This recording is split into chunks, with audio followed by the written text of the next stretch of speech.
Hi friends, అప్పుడప్పుడు ఇలాంటి పనులు మనకు కూడా చేసుకోవాల్సి వస్తుందండి. ఎందుకోసం అంటే నేనైతే బ్లౌజులు అయితే హెమ్మింగ్ అయితే చేయను, బయటకైతే ఇచ్చేస్తాను.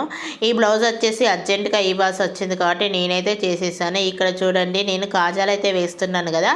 ఈ కాజాలు అనేది మనకి యూట్యూబ్లో అయితే చూసారండి రీసెంట్గా. చాలా అయితే బాగుంది అనిపించి నేను కూడా 2-3 సార్లు ట్రై చేసి దీని మీద అయితే వేస్తున్నాను. మీకు కూడా చూపిస్తున్నాను చూడండి ఏ విధంగా అనేది వస్తుంది అనేది. పూలు అయితే మనం మాల కడతాం కదా, ఆ విధంగా అయితే మలక వేసుకోవడమేనండి. ఈజీగా మనం ఒకసారి సూదిని అనేది నిడిలు అనేది బయటికి లాక్కొని ఈ విధంగా మలక వేసుకొని పూలు మాల కట్టిన విధంగా మలక వేసుకొని బయటికి లాగేసుకోవడమేనండి.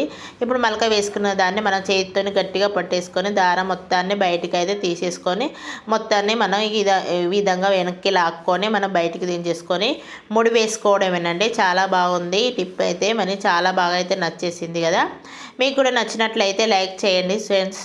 చూడండి, మీరు కూడా ట్రై చేయండి. ఇలాంటి కొత్తవిగా ట్రై చేస్తూ ఉంటేనే కదా మన కొత్త లుక్ అనేది వచ్చేస్తుంది. మొత్తానికైతే బ్లౌజ్ అయితే ప్రిపేర్ చేశాను, ముక్సులు కాజాలు అయితే మొత్తానికి. దీనికి వచ్చేసి మనకి హెమ్మింగ్ అనేది ఎక్కువ ఉండదు కాబట్టి మనం ఏం చేసాము. ఇక్కడ వచ్చేసి డిజైన్ చూడండి, పికాక్ డిజైన్, మొత్తానికి బోట్ నెక్ డిజైన్. ఈ బ్లౌజెస్ వచ్చేసి మనకు నిన్న చెప్పాను కదా, 2 బ్లౌజులు అయితే పెద్ద నెక్లో ఉందని చెప్పాను. ఈ విధంగా నెక్ అనేది ఏ విధంగా వచ్చిందో చెప్పండి, కామెంట్ రూపంలో చెప్పండి. నీట్ ఫినిషింగ్ అనేది వచ్చిందా లేదా అనేది చూడండి. బ్లౌజ్ అనేది నీట్గా ఉంది కదా. లైక్ చేయండి, సబ్స్క్రైబ్